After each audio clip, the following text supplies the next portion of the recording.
इसको खत्म कर देंगे। आप खाना खा के जाइएगा। माननीय गीता जी का चूंकि महिला संघ के आए हैं, तो तालियों से आप स्वागत करें माननीय गीता जी। धन्यवाद। सरे सहित अधिकार से हो अभिनंदन स्वीकार, वंदन स्वीकार। हम दरभंगा जिला से आए हैं, नाम तो आप लोग जान ही रहे हैं। हमको ये कहना है कि संविधान कैसे बचेगा और समाज कैसे बचेगा। जब सब समाज से हम लोग आए हुए हैं तो हम लोग को ये करना होगा कि संविधान बचाने के लिए हम ही समाज से लोगों को वोट दे रहे हैं, तो वोट इकट्ठा कैसे हो और हम लोग कैसे संविधान बचाए, इस पर हम लोग को फोकस करना होगा। तो हर माँ, हर युवा, हर साथियों से ये कहना है कि हर एक आदमी 10 आदमी के ठान ले कि हमको किसको वोट करना है, तो इस तरह से करेंगे तभी जाके हम लोग सफल होंगे। भाषणबाजी से काम नहीं चलेगा, संगठन मजबूत हो इस पर काम करना होगा। यहाँ से हम जितने आदमी आए हैं तो इस पर विचार करके और घर घर जाके और संविधान के बारे में बताएं और अधिकार के बारे में बताएं। आने वाला समय 4000 साल की गुलामी बाबा साहब भीमराव अम्बेडकर ने तोड़े थे।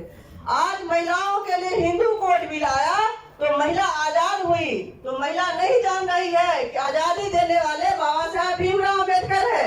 आज महिला गली नदी के कीड़ा थी, पैर के जूती थी, आज महिला अंतरिक्ष तक उड़ रही है, आज अपना अधिकार ले रही है, पदाधिकारी बनी है, तो बाबा साहब भीमराव अम्बेडकर के चलते।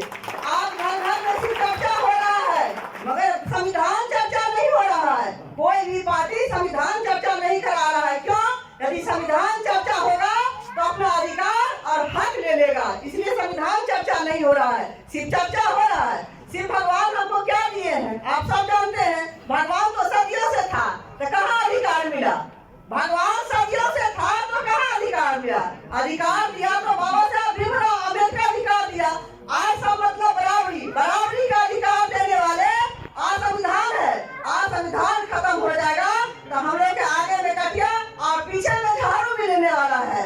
इसलिए हम भाइयों बहनों से आग्रह करेंगे कि संविधान किस तरह से बचे। आज नया शिक्षा नीति लागू हो गया है, वो हरियाणा में देख लीजिए। जो प्राइवेट में पढ़ाइएगा तो आपको 500 रुपया मिलेगा और सरकारी में पढ़ाइएगा तो कुछ भी नहीं मिलेगा। ये नीति लागू हो गया। जैसे हम लोग सरकारी में जाएंगे, प्राइवेट में जाएंगे पढ़ाने के लिए, धीरे धीरे जैसे प्राइवेट हो गया बस सरकारी बंद हो जाएगा।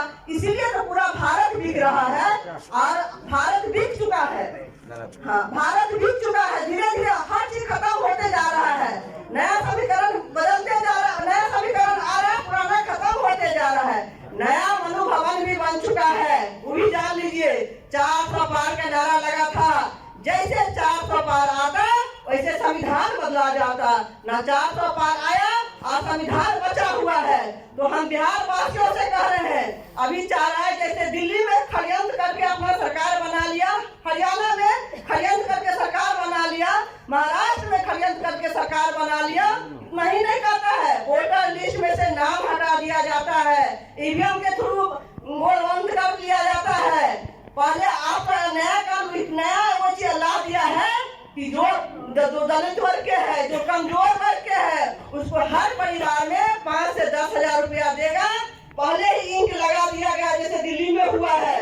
आपको वोटर लिस्ट मतलब बूथ पर जाने नहीं देगा, आपका वोट खुद गिरा लेगा। इस तरह से धांधली कर रहा है। इस सब पर ध्यान देना होगा, ईवीएम पर ध्यान देना होगा। बहुत सारा वक्ता बोल के गए कि ईवीएम पर कैसे ध्यान, ईवीएम पर भी ध्यान देना होगा। हर बूथ पर चेक करना होगा मेरा नाम है या नहीं है।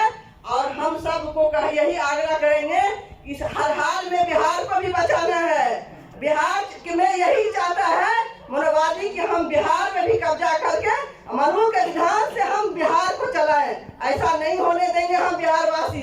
बिहार धरती ऐसा धरती है, यहाँ सबको ज्ञान प्राप्त हुआ है और बड़ों का यहाँ से बहुत कुछ प्राप्त हुआ है। इसलिए बिहार का धरती गूंज रहा है और बिहार का धरती इस बार